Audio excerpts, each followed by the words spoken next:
The one Disney World resort that isn't run by the Walt Disney Company is now seeing a threat of softening next year. Let's talk about Tokyo Disneyland Resort on That Park Place. Hello, I am Jonas J. Campbell, an investigative reporter for That Park Place, and here with me is my Wookiee co-pilot, Mr. VashSky. Vash, are you ready to talk about the holy land of Disney parks right now? The one Disney park that Walt would approve of, that being Tokyo Disneyland Resort? Hi. Indeed I am, Jonas. We are ready to talk about, well, what some would call the Mecca of Disney parks, the best Disney park resort to be found worldwide. Yep. I totally agree with you there. I would love to go there someday. Tokyo Disney forecasts attendance this year will be down 11% despite a $2 billion expansion. Vash, what's the $2 billion expansion? Oh, Fantasy Springs in Tokyo Disney Seas, which brought the franchises of Tangled, Frozen, and Peter Pan to life in brand new ways. Sorry, I'm just reading the copy there. Yeah, this is a big expansion for them. Been in the works for years, and well, and unfortunately, it is coming amidst an economic slowdown, not just for the country, but for the world. Yeah, it's so the Tokyo Disney Sea Park, a lot of people that know a lot about Disney parks talk about Tokyo Disney Sea perhaps being the greatest Disney theme park that has ever been built, which is a fascinating thing to say. And then, of course, Tokyo Disneyland Resort, which is a slightly different from the American Disneyland Resort. It is a complete copy. It's supposed to be a near complete copy of which resort is it? They say Magic Kingdom at Walt Disney World, but honestly, I like to look at Disneyland or Tokyo Disneyland as kind of an amalgamation of both Disneyland at California and Magic Kingdom Park in Florida. Because, you know, for example, it doesn't have a Liberty Square. It has like a New Orleans Square, which is native to Disneyland. It's Tomorrowland, at least it did, took elements from both places right there. Space Mountain, for example, being Disneyland's not Walt Disney World's, but obviously it has Walt Disney World's castle and architecture on Main Street and that kind of stuff. Mm-hmm. So it's like I said, an amalgamation of both. Yep. So let's get into this story then with that essential context for those of you who might not know what's going on with Tokyo Disney Resort. The operator of Tokyo Disney Resort has revealed that it expects attendance at its two theme parks this year to be 11% down on its high of 32.6 million in 2019. Despite the opening of a $2.1 billion expansion next month called Fantasy Springs, the cartoony area includes a 475-room deluxe hotel, a gift shop, and 4 new attractions themed to Disney's hit animated movies Frozen, Peter Pan, and Tangled. It sits inside the Disney Sea theme park and is the biggest expansion since it opened in 2001. Themed to actual ports and ones from fairy tales, Disney Sea is home to an ultra-realistic recreation of a volcano which spews fireballs into the sky. Oh, that sounds neat. The park looks decidedly different to the neighboring Tokyo Disneyland, which opened in 1983 and is almost a carbon copy of Magic Kingdom at Walt Disney World in Orlando, with its centerpiece Cinderella Castle and surrounding fairy tale themed lands. Combined attendance at two Tokyo parks surged 24.5% to 27.5 million in the 12 months to March 31st, 2024. Here's a chart that's talking about this right here. Obviously, 2020 was a little bit of a softening here.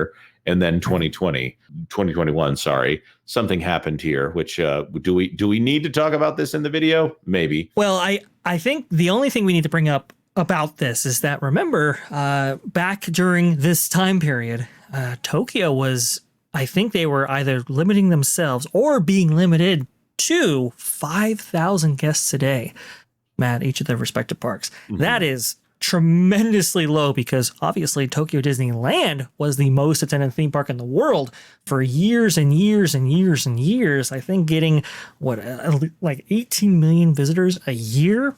Amazing. Which, you know, roughly 50,000 people a day. So when you're going from that to 5,000 a day, that's where you see that kind of that valley there. Let's say. And this is difficult for me to even read on this screen. So I'm just going to point out right here. This is 32.6. This is 2019 levels. Went down to 29 million in 2020, and then 7.6 in 2021, rising. And it's the 2024 figures were 27.5, and the projected figures are it's projecting a rise to 29 million in 2025. So that is a rise, but it's still not anywhere near that 32.6 that they are hoping for based on the 2019 levels.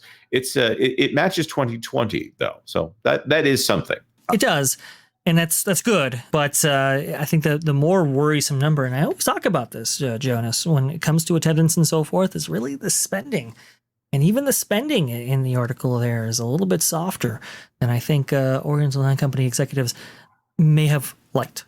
I think you're correct here. Let's talk about this. First of all, Tokyo is the only Disney branded resort in the world which isn't owner operated in any way by the Walt Disney Company. It's instead owned by Oriental Land Company, a specialist leisure venue operator listed on the Nikkei Stock Exchange. By the way, Caroline Reed does fantastic work covering the Walt Disney Company here. Let's see if we can find the chart that we're looking for. Here it is. Net sales per guest at Tokyo Disneyland Resort.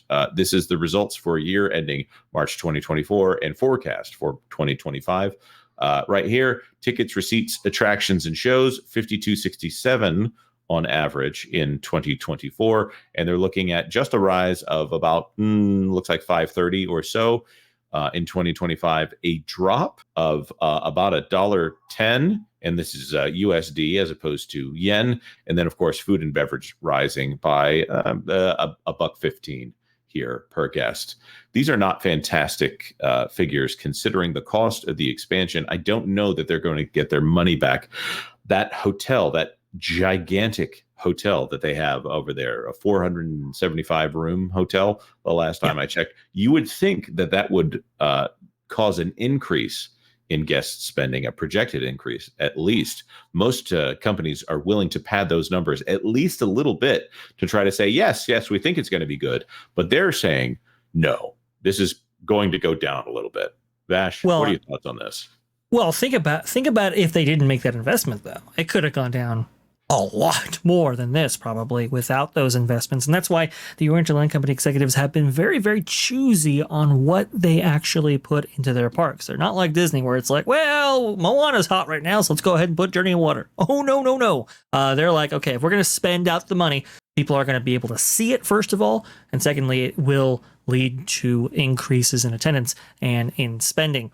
But this just kind of shows you that the Japanese market really hasn't recovered in the same way that maybe some other markets have from obviously that 2020 condition there. We've heard about like NBC, for example. I think they had a report out saying that Oriental Land Company executives are reaching out to West Coast vloggers or influencers to try to get business from them and to try to, increase maybe international tourism. And I'm not sure about that report. However, if it indeed is happening, and I suspect at least it's happening on some level, I think it's a smart play by Oriental Land Company executives because international guests tend to spend more, and they have a product here that is honestly superior to any one resort domestically. Right. And we've looked at the economics of that in the past. We haven't done a thorough deep dive on it, but considering the price to get out to Tokyo Disneyland Resort and also the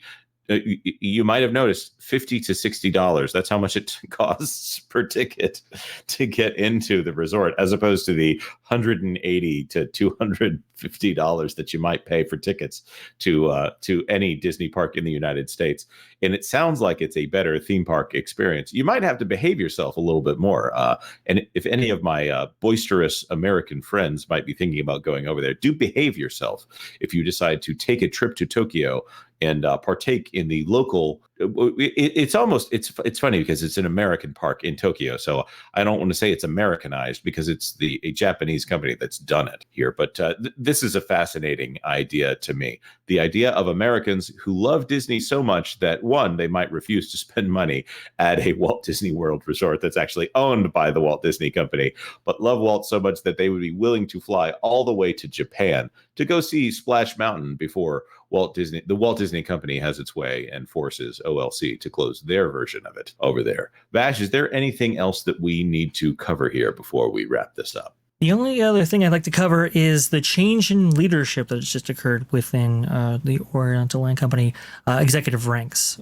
Specifically, Toshio Kagami was the CEO for the Oriental Land Company and really led the project since, the 1960s, I believe, when he started to first commission the Walt Disney Company to build something out in Tokyo. And he just stepped down in June of 2023. You now have President Kenji Yoshida and Chief Executive Yamiko Takano. We have been waiting to see what their strategy is going to be going forward with the Oriental Land Company, because it's been run so amazingly so far. Do they take the tack that the Walt Disney Company has taken in recent years, where it's like, we're going to limit investments, limit park spending, or are we going to stick to the tenets of both the Walt Disney Company back in the 70s and what the Oriental Land Company is known for? We've seen recently they've cut some entertainment there. They've cut some services and offerings that they used to have. We're hoping things to improve. But we'll see. That's true. All right, we want to throw this to our commenters. Will you be going out to Tokyo Disneyland in order to make up the difference here, in order to preserve Walt's legacy? Let us know in the comment section down below. Of course, like this video if you like this video, and consider subscribing to That Park Place for all the news that should be fun. Thanks for watching That Park Place News.